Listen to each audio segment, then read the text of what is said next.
اللہ کے نبی صلی اللہ علیہ وسلم نے فرمایا جس نے کوئی نماز پڑھی اور اس میں ام القرآن کی قرات نہ کی تو وہ ناقص ہے، یعنی سورۃ الفاتحہ کی قرات آپ کسی نماز میں نہ کریں تو آپ کی نماز کیا ہے؟ ناقص ہے۔ پھر جب وہ کہتا ہے ایاک نعبد و ایاک نستعین، ہم تیری ہی بندگی کرتے اور تجھی سے مدد چاہتے، یہ سورۃ الفاتحہ کی آیت باقاعدہ ہم اپنی نمازوں میں کئی بار دن بھر میں پڑھتے ہیں، اس کے باوجود درباروں پہ، فقیروں پہ اور بڑے بڑے جو ہے چودھریوں کے دروازوں کی کنڈیاں کھٹکھٹاتے ہیں۔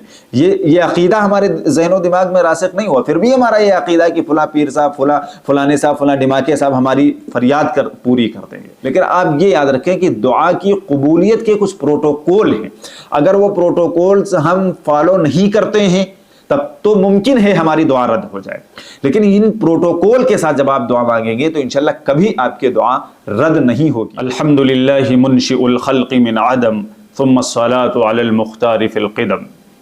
میرے بھائیوں، آج کے اپنے اس لیکچر میں ہم انشاءاللہ دعا کیا ہے، اس کا حکم کیا ہے، اور دعا کیسے قبول کروانی چاہیے اللہ تبارک و تعالیٰ سے، ہمیں ان تمام باتوں کو کور کریں گے قرآن اور حدیث کی روشنی میں۔ تو سب سے پہلے تو آپ یہ سمجھ لیں کہ دعا کے ڈکشنری میں میننگ کیا ہے۔ تو جب آپ ڈکشنری اٹھا کر کے دیکھیں گے اور لفظ دعا تلاش کریں گے جو کہ ایک عربک ورڈ ہے تو آپ کو ملے گا پکارنا، مانگنا، کسی سے کسی بات کی ریکویسٹ کرنا یا اسی طرح سے کسی کی ہیلپ لینا۔ لیکن اسلامی شریعت میں جب آپ دعا کا مطلب اور میننگ تلاش کریں گے تو اسلامی شریعت میں یہ ہے کہ کوئی بندہ، کوئی انسان، یعنی اپنے پیدا کرنے والے اللہ سے انسان کا کسی چیز کا مانگنا، سوال کرنا، یہ اسلامی شریعت میں دعا کہلاتا ہے۔ اب آپ دیکھیے کہ دعا کوئی آپشنل چیز نہیں ہے کہ ہماری مرضی آئی تو ہم نے مانگ لی اور ہماری مرضی نہیں آئی تو ہم نے نہیں مانگی، بلکہ باقاعدہ قرآن و حدیث میں اللہ تبارک و تعالیٰ نے ان لوگوں سے اور ان انسانوں سے ناراضگی کا اظہار فرمایا ہے جو اللہ سے دعا نہیں کرتے، جو اللہ سے سوال نہیں کرتے۔ تو یہ کوئی آپشنل چیز نہیں ہے۔ آپ قرآن پاک کی آیت دیکھیے، سورہ مومن کی، اللہ تعالیٰ نے فرمایا وَقَالَ رَبُّكُمُ ادْعُونِي أَسْتَجِبْ لَكُمْ، تمہارے رب کا یہ فرمان ہے، یعنی اللہ تبارک و تعالیٰ یہ فرما رہے ہیں کہ مجھ سے مانگو، میں تمہاری دعا قبول کروں گا۔ ان الذین یستکبرون عن عبادتی، اور جو لوگ میری عبادت سے، آپ تصور کریے کہ دعا کو اللہ تبارک و تعالیٰ نے عبادت کہا ہے، عبادت تو فرمایا کہ جو لوگ میری عبادت سے استکبار کرتے ہیں، تکبر کرتے ہیں یا گھمنڈ کرتے ہیں، سیدخلون جہنم داخلین، تو بہت جلد ان کو جہنم میں ہم ذلیل اور رسوا کر کے داخل کریں گے۔ تو یہ عبادت ہے۔ باقاعدہ ترمذی کی ایک روایت بھی اس پر دیکھ لیجئے، اللہ کے نبی صلی اللہ علیہ وسلم نے یہ بات ارشاد فرمائی الدعاء هو العبادہ، دعا ہی تو عین عبادت ہے۔ اور دیکھیے اگلی روایت دیکھیے جو ترمذی ہی کی ہے، اللہ کے نبی صلی اللہ علیہ وسلم نے باقاعدہ یہ چیز ارشاد فرمائی انہ من لم یسأل اللہ یغضب علیہ، کہ جو شخص اللہ سے دعا نہیں مانگتا، اللہ سے سوال نہیں کرتا ہے تو اللہ تبارک و تعالیٰ اس پر ناراض ہوتے ہیں۔ اسی لیے ہم نے کہا کہ دعا کوئی آپشنل چیز نہیں ہے بلکہ آپ کو مانگنا چاہیے۔ اچھا، سورہ نمل میں دیکھیے اللہ تبارک و تعالیٰ نے کیسے بیان کیا ہے کہ جو ہے پریشانی میں، مصیبت میں اور کہیں پر بھی آپ پھنسے ہو، کتنی ہی زیادہ آپ کو دقتوں کا سامنا ہو، لیکن اللہ کی رحمت سے اور اللہ کی طاقت سے، اللہ کی قدرت سے مایوس مت ہونا۔ دیکھیے فرمایا امن یجیب المضطر اذا دعا ویکشف السوء ویجعلکم خلفاء الارض، بھلا بتاؤ تو کون ہے جو مجبور کی فریاد کو سنتا ہے جب وہ پکارتا ہے، ویکشف السوء، اور پریشانیوں کو، تکلیفوں کو دور کرتا ہے، وَيَجْعَلُكُمْ خُلَفَاءَ الْأَرْضِ، اور تم کو زمین میں خلیفہ نامزد کرتا ہے۔ اِلَٰهٌ مَّعَ اللَّهِ، کہ اللہ کے علاوہ بھی کوئی معبود ہے، کیا اللہ کے علاوہ بھی کوئی بگڑی بنانے والا ہے؟ قَلِيلًا مَّا تَذَكَّرُونَ، لیکن افسوس ہے کہ بہت کم لوگ ہیں جو نصیحت حاصل کرتے ہیں، بہت کم لوگ ہیں جو اس بات کو یاد رکھتے ہیں۔ تو جو دعا ہے، دعا کے بارے میں باقاعدہ قرآن و حدیث میں بے شمار آیتیں آئی ہیں، یہاں پر تو ہم چند آپ کے سامنے لے کر کے آئے ہیں۔ اصلاً جو سوال تھا، اصلاً جو ہم کو احکامات بیان کرنے تھے وہ یہ بیان کرنے تھے کہ دعا کیا ہے، اس کے میننگ کیا ہے اور اس کا پروٹوکول کیا ہے، یعنی کس طرح سے ہم اپنی دعا کو اللہ تبارک و تعالیٰ کے سامنے رکھیں تو اللہ کی رحمت کو جوش آئے اور وہ قبول ہو جائے۔ تو اصلاً یہ چیز ہم کو نقل کرنی ہے، کوڈ کرنی ہے۔ اب دیکھیے ہم یہاں سے آپ کے سامنے اس بات کا آغاز کر رہے ہیں کہ دعا کو کس طرح سے شروع کرنا چاہیے، ہم کو کیسے دعا مانگنی چاہیے۔ تو سب سے بہترین جو دعا ہے وہ آپ کے قرآن پاک میں آ گئی۔ شروعات ہی میں سورۃ الفاتحہ ایک زبردست دعا ہے، آپ اس سے آغاز کریے تو یہ اس میں دعا کا پروٹوکول بھی موجود ہے، اور وہ تمام چیزیں جن کو انسان جن کی ضرورت محسوس کرتا ہے اللہ تبارک و تعالیٰ نے اس میں کور کی ہوئی ہیں۔ تو دیکھیے ایک حدیث صحیح مسلم سے ہم لے کر کے آئے ہیں، اللہ کے نبی صلی اللہ علیہ وسلم نے کیا فضیلت بیان کی ہے سورۃ الفاتحہ کی۔ دیکھیے حضرت ابو ہریرہ رضی اللہ تعالیٰ عنہ سے روایت ہے، وہ کہتے ہیں کہ اللہ کے نبی صلی اللہ علیہ وسلم نے فرمایا جس نے کوئی نماز پڑھی اور اس میں ام القرآن کی قرات نہ کی تو وہ ناقص ہے، یعنی سورۃ الفاتحہ کی قرات آپ کسی نماز میں نہ کریں تو آپ کی نماز کیا ہے؟ ناقص ہے۔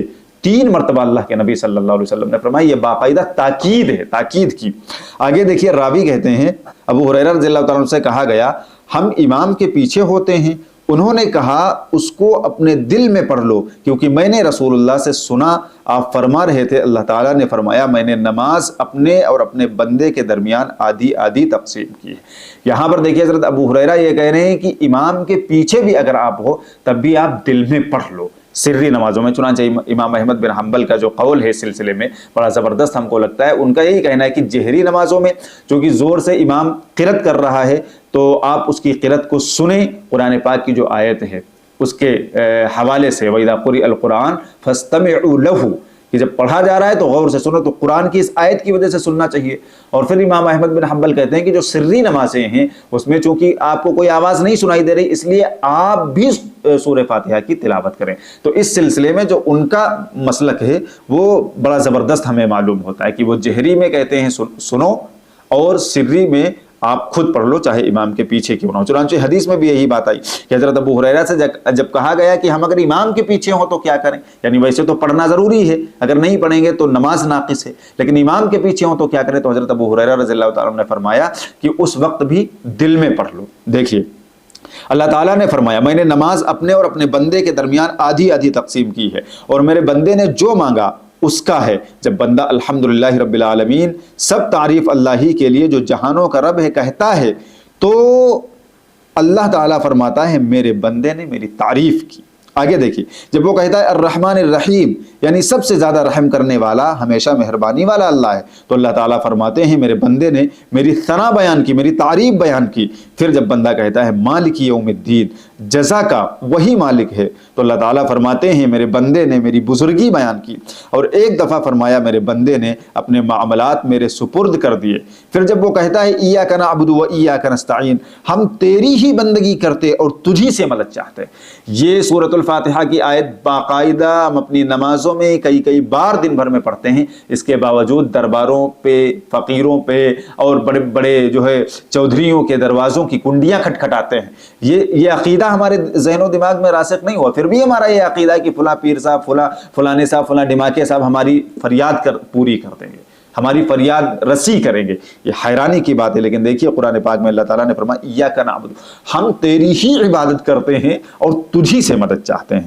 تو اللہ تعالیٰ فرماتے ہیں یہ حصہ میرے اور میرے بندے کے درمیان ہے، اور میرے بندے نے جو مانگا اس کا ہے۔ اور جب وہ کہتا ہے اہدنا الصراط المستقیم صراط الذین انعمت علیہم غیر المغضوب علیہم ولا الضالین، ہمیں راہ راست دکھا، ان لوگوں کی راہ پر جن پر تو نے انعام فرمایا، نہ غضب کیے گئے لوگوں کی ہو اور نہ گمراہوں کی راہ ہو۔ تو اللہ تعالیٰ فرماتے ہیں یہ میرے بندے کے لیے ہے اور میرے بندے کا ہے جو اس نے مانگا۔ آپ تصور کریے، تو اسی لیے ہم نے کہا کہ آپ سورۃ الفاتحہ ہی سے باقاعدہ اپنی دعا کا آغاز کر دیجیے۔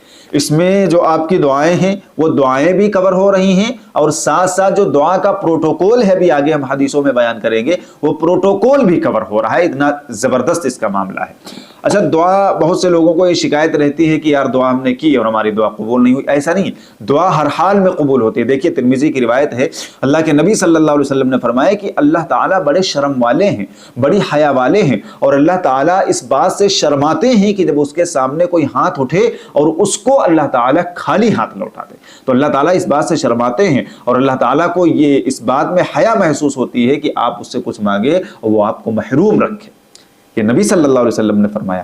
تو اللہ تبارک و تعالیٰ کیسے ممکن ہے کہ آپ کی دعا قبول نہ ہو؟ دعا ضرور قبول ہوتی ہے، لیکن آپ یہ یاد رکھیں کہ دعا کی قبولیت کے کچھ پروٹوکول ہیں۔ اگر وہ پروٹوکولز ہم فالو نہیں کرتے ہیں تب تو ممکن ہے ہماری دعا رد ہو جائے. لیکن ان پروٹوکول کے ساتھ جب آپ دعا مانگیں گے تو انشاءاللہ کبھی آپ کی دعا رد نہیں ہوگی. دیکھیے ہم وہ پروٹوکولز بیان کر رہے ہیں آپ کے سامنے. پہلی حدیث ترمذی کی، پہلا پروٹوکول دیکھیے، اللہ کے نبی نے فرمایا جسے یہ پسند ہے کہ اللہ اس کی دعائیں تکلیفوں اور پریشانیوں میں قبول کرے تو اسے راحت میں کثرت کے ساتھ دعا کرنی چاہیے. پہلا پروٹوکول. یعنی اگر آپ چاہتے ہیں کہ جب آپ پریشان ہوں یا مصیبت میں گھرے ہوں تو اللہ تعالیٰ آپ کی دعا اس وقت جلدی قبول کرے، تو پھر آپ کو راحت میں بھی اللہ تبارک و تعالیٰ کو یاد کرنا پڑے گا. دوسرا پروٹوکول دیکھیے، ترمذی ہی سے لے رہے ہیں ہم. اللہ کے نبی نے فرمایا جب تم اللہ سے دعا کرو تو تم کو اس کی قبولیت کا یقین ہو.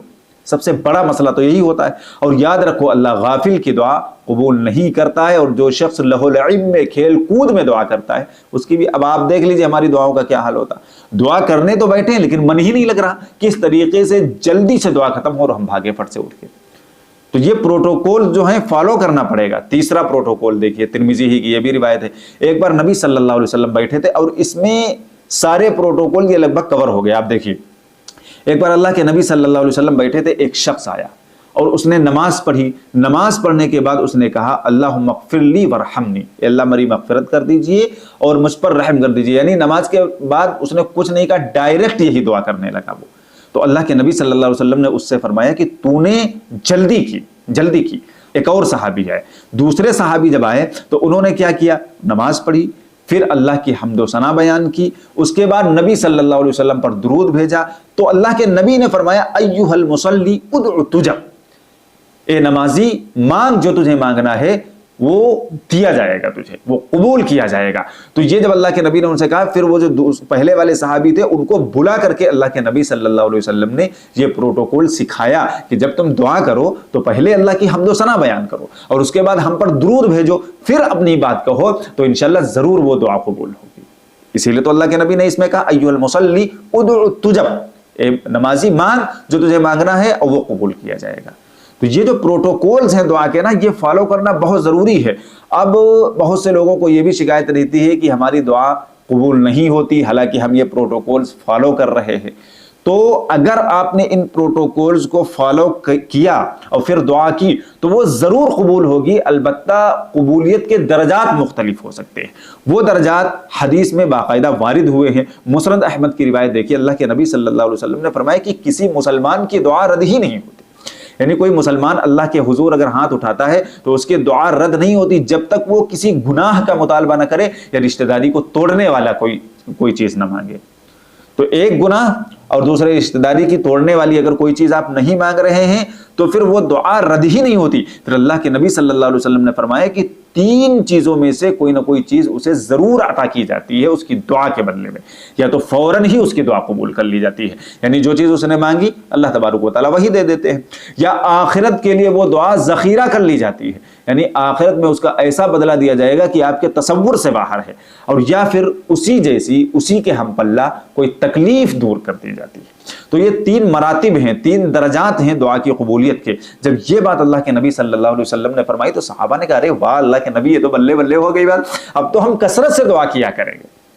یعنی یہاں نہیں ملتا تو کوئی مسئلہ نہیں، آخرت میں تو اس کا حصہ ملے گا، تو ہم کثرت سے دعا کیا کریں گے. تو اللہ کے نبی نے فرمایا کہ اگر تم کثرت سے دعا کرو گے تو پھر اللہ تبارک و تعالیٰ بھی کثرت سے دینے میں پیچھے نہیں ہٹے گا، وہ بھی تمہیں کثرت سے عطا کرے گا. اللہ کے بعد تو کسی چیز کی کمی نہیں. تو یہ جو پروٹوکولز ہیں آپ فالو کریے اور آپ اللہ کی ذات پر یقین رکھیے. ہر حال میں آپ کی دعا، آپ تصور کریے ذرا. اچھا آپ دیکھیے انسانوں کو دیکھ لیجیے. آپ کسی انسان کے پاس جاؤ، چاہے جتنا خاص ہو آپ کا، آپ اس سے کوئی چیز مانگ لو. بہت کم ایسا ہوتا ہے کہ دے دیا، اس نے اگر دے دیا تو بہت اچھی بات، دیتا ہے تو احسان جتلاتا ہے، ہزاروں طرح کے احسان. اور پھر زیادہ تر یہ ہوتا ہے کہ وہ چیز آپ کو نہیں دیتا، الٹا غصہ ہو جاتا ہے، ناراض ہو جاتا ہے کہ یار یہ جب دیکھو منہ اٹھا کے چلے آتے ہیں. لیکن اللہ تبارک و تعالیٰ کہہ رہے ہیں کہ بار بار ہمارے سامنے منہ اٹھا کے آؤ، بار بار ہم کو دیکھو، بار بار ہم سے مانگو. تو یہ اللہ تبارک و تعالیٰ دیکھیے کتنے رحیم ہیں، کتنے مشفق ہیں. اور اللہ تبارک و تعالیٰ کا معاملہ دیکھیے کیسا ہے کہ اللہ تعالیٰ فرمانے کہ اگر تم ہم سے دعا نہیں مانگو گے کہ تو ہم ناراض ہوتے ہیں تم سے. ترمذی کی روایت میں ہمیں غصہ آتا ہے، اس لیے ہم سے مانگو. تو یہ دعا ایک عین عبادت ہے اور بہت بڑی عبادت ہے ہر بندے کو. ہم نے اسی لیے شروعات میں کہا کہ کوئی آپشنل چیز نہیں ہے بلکہ آبلیگیٹری ہے، عبادت ہے، آپ کو مانگنا ہی مانگنا ہے، اور اللہ تبارک و تعالیٰ اس سے خوش ہوتے ہیں. اگر آپ ان پروٹوکولز کو فالو کرتے ہوئے دعا کرتے ہیں تو وہ دعا انشاءاللہ ہر حال میں آپ کی قبول ہوگی.